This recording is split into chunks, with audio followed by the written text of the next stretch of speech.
Hi, it's Kelly with Hero Arts, and in this video I'm going to show how to create this card using the Hero Arts Tulip Field Heroscape stamp set. This set is comprised of 4 different stamps that you layer on top of each other to create the field of flowers. I will be using 2 colors of green ink for the grass and 2 colors of purple ink for the flowers. A stamp positioning tool is a huge help with these types of stamps, so I'm going to use my Misty stamping tool today.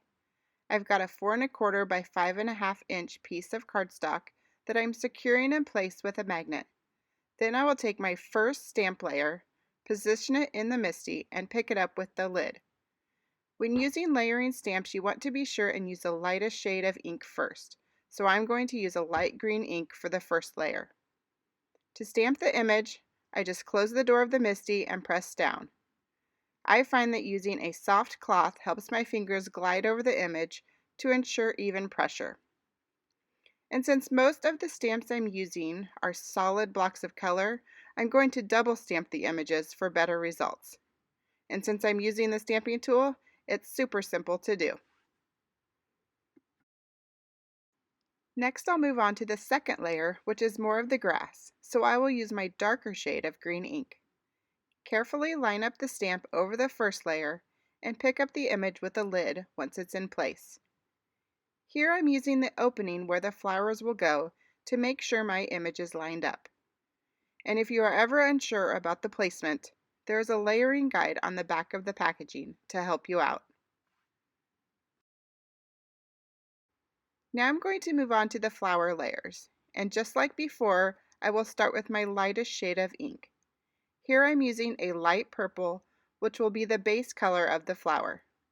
Just position your image and then stamp. When selecting colors to use for these layering stamps, it's fun to try new combinations. You might be surprised how some inks layer on top of each other and the new colors that you can create. For this last layer, I'm using a dark purple ink, which will be the center detail in the middle of the tulips.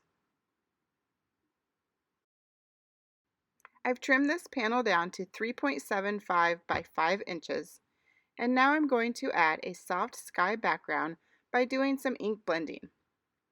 Using a blending brush, I will start with the yellow ink and add a circle of color just above the horizon. I'm using a piece of scratch paper to mask off the flowers and then just softly blending out the color. Then I will move on to the pool ink and blend around the rest of the sky.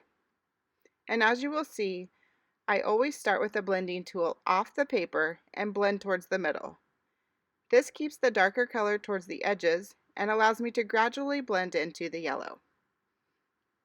The trick to achieve a smooth blend is not to overload your brush with ink. Too much ink in your brush can cause streaks that are very hard to get rid of. If you want a more intense background, just keep adding light layers of color. Now I'm going to add a sentiment and a few other details to my background, so I'm using my stamping tool once again. But you could just as easily use an acrylic block for this stamping. The sentiment says, "If flowers were hugs, I would send you 1,000.